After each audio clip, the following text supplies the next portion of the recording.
What's up, y'all? This is Nightmare Baller One. Um, I made two other videos today. The links are in the description, so guys, please read the description. Say it one more time. Please read the description because the links are in the description. Okay, but what was I gonna say? Yeah, I just want to do like DVD reviews every so often. You know, if y'all guys don't like them, I stopped doing them. You know what I mean? I'm just gonna do like different shows I own, or different, you know, even if it's a best of, or even if it's a documentary, I'll review it. You know what I mean? As they pop up. You know what I'm saying? But the one I felt like reviewing today was this right here. Hardcore Homecoming and Extreme Reunion. Okay, all in all, the show was good, but it's definitely not the first one night stand. And to clear something up, a lot of people think the first one night stand was actually the first real reunion of all like the old stars from ECW. In a way it was, but in a way it wasn't. Cause see, this show right here took place the Friday before One Night Stand, so I would say it was this one. You know what I mean? Even though this one was missing like some vital people, but so was One Night Stand. You know what I'm saying? So let me get started. All right. First, the show starts off with Joey Styles. He comes out there and cuts a promo just to get everyone hyped up for the show and tells everybody how happy he is to be back. He looked like he was going to cry, you know what I mean? And then Don Callis comes out there, a.k.a. Cyrus, and, you know, he just basically, you know, talks and all this, that, and the other. And then Joel Gertner comes out there and cuts his little promos he used to cut, the men are from Mars, women are from Venus. And when they come to town, they like to ride my, and my children. He said, as I digress, the woman's children. My children, the woman digest. You know what I mean? Shit like that. You know how he used to do stuff. But yeah, Joe Gertner cut a promo like that, and then Cyrus, basically cussed him out and called him a fat piece of crap. And oh yeah, Tom Gordon was out there too, which was pretty cool to see. And he was just out there, and then he called like Gertner a fat piece of crap and was dissing him and all sorts of shit. And then Gertner jumped on him and started beating him up. And then they pulled him away from each other, and then the show basically started. First match of the night was Tracy Smothers versus the Blue Meanie. This match is funny as hell. Okay, it's not the best match in the world, but it's funny because before the match starts, Tracy Smothers and Blue Meanie have like a dance off, and it's funny as hell, man. You got to see it. Like the Blue Meanie was killing them, man. But yeah, the match, it wasn't that great. I'd say about 1 3/4 stars, but I laughed like hell in the beginning of that match. So yeah, and then what was after that? No, the first match of the night was Chris Chetty and Mikey Whipwreck versus C.W. Anderson and Simon Diamond. My bad. And I had it mixed up because I'm looking at the case because I watched this last night, but I done seen it a million times. I should know this. But yeah, the match was good, man. Like I'd say that match was like a solid 2 3/4 stars, man. It was a good match. Like it was just back and forth action, and everybody was hitting their finish at the end. You didn't know who was gonna win, and Michael Whipwreck hit the whippersnapper and ended up winning the match. And he's like, like since ECW died, and like now he looks exactly the same, except he's a little bit fatter. That's about it. He was fat before ECW died, but he looks a little bit fatter now, and he looks basically the same. Alright, but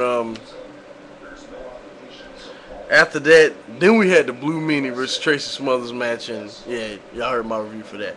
Alright, then after that you had like a tribute to like wrestlers that are dead, like Pitbull 1, Pitbull 2, my bad. Flyboy Rocco Rock, and now I hear Johnny Grunge is actually dead too. I'm not exactly sure. That's what I hear. I'm not sure. I'll look it up. But and Chris Candido and Tammy Lynn Stitch, Pitbull 1, Gary Wolf, and Johnny Grunge come out there, representing each team. And then I can't remember who came out and broke. Oh yeah, Danny Doran and Roadkill saying they were like the greatest team in ECW history and yada yada yada. And then 911 comes out there and basically beats up Doran and Roadkill. And Johnny Grunge climbs the top rope and does like an elbow drop. Like they said the drive by, but that's not the drive by. And there's like an elbow drop to Roadkill. I thought that was pretty cool. Just to see it was an emotional moment for me because being a little kid, like the Pit Bulls is one of the reasons why I got into ECW. Same thing with Public Enemy. So yeah, that was really cool to see, and I always been a fan of Candido. So yeah, I got kind of emotional. I'm sorry, I am human. But after that, we had Too Cold Scorpio versus Kid Cash, or it may have been before. I really don't remember, but okay. But this match was really slow, y'all. Oh my god, it was so slow. It picked up at the end, but that match was so slow. That was a 2-star match. You ain't miss nothing if you ain't never seen this match. Yeah, it got real. It was real slow, yo. Like it was really really slow. But yeah, it was kind of cool seeing Too Cold Scorpio do the 450 again, and he was in better shape than I remember him being in back in the '90s or whatever. So yeah, that was cool to see. Like he had like abs now, and he still was ugly as shit. I'm not gay, but that's an ugly guy. So yeah, it was slow, but it was cool to see both of them. Kid Cash and Too Cold Scorpio, even though they never. I don't think they ever faced each other in the original ECW because they were both there like in different eras. You know what I mean? Like Cash came like late '90s, I think, something like that. So it didn't make any sense. All right, then after that, you had John Cronus and New Jack. Well, John Cronus come out there, and he was supposed to team up with Perry Saturn to go against the mystery tag team. Come to find out, the mystery tag team is the Bad Breed. Okay, if y'all don't know what the Bad Breed is, that's Ian Rodden and Axel Rodden, okay? So, they go to work on him. They start hitting him with chairs and all sorts of shit. Then New Jack comes out. And then after that, it's pretty much a hardcore brawl with a very, very nice spot at the end. It's like New Jack sets up a scaffold and like he runs across it and jumps off. That was like a really good brawl. I get it, 3 stars, man. Like, seriously, that was a really good brawl. Like, y'all just gotta see it. Like, it's a clusterfuck. It's just a bunch of like weapon smashes or whatever. But I promise you, you'll be entertained. If you see it, you'll be entertained. All right. Then after that, yeah, in my opinion, the best match of the night: Jerry Lynn and Justin Credible. Awesome match. Awesome match, man. It had this sick table spot. Jerry Lynn hit like this Hurricane Rana through the table, through like a table set up on the outside, and Justin he kicked out of the cradle pile driver, and Jerry Lynn kicked out of That's Incredible, and it took a cradle That's Incredible from Jerry Lynn to win the match. I mean, it had some run-ins from Jazz, and Jazz ass. I mean, Jazz ass is really looking nice on this show. I wouldn't fuck Jazz, but Jazz ass is really looking nice, y'all. Just so y'all know that. And Jason and Jazz started fighting, so yeah, it was kind of cool to see Jazz, and it was cool. I really like that match. I give that match 4 stars, y'all. I really love that match. Y'all have got to see it. If y'all have never seen it, y'all got to see it. All right. Then after that, you had the Raven versus Sandman match. I like this match a lot too. I give it about 3 stars, man. Maybe 3 and a quarter.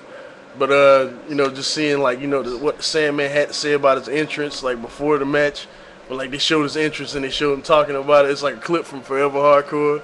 And I have that show. I mean, I have that documentary. I just cannot find it. So as soon as I find it, I will make a review.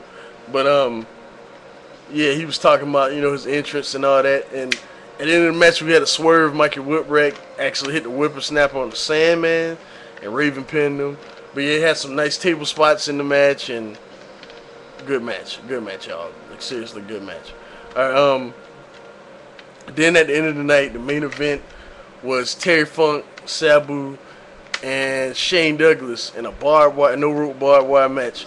Okay, the match itself was like, for a barbed wire match, it wasn't that great. You know what I mean? Well, most barbed wire matches aren't that great, but this one, it was okay. I'd say it was good. I'd say it was 3 stars. But the best part of the match was the surprise, guest appearance of Mick Foley. Like the referee got taken out, and the lights went out, and it came back on. And Mick Foley was in a referee shirt in the ring with Socko, and he beat up Shane Douglas, and Sabu eliminated. It was an elimination match. It was a 3-way dance, and Sabu and Terry Funk eliminated Shane Douglas, and Sabu ended up eliminating Terry Funk and ended up winning the match. So yeah, all in all, y'all, good show. If you're an ECW fan, just nostalgia all over this. Peace out, y'all.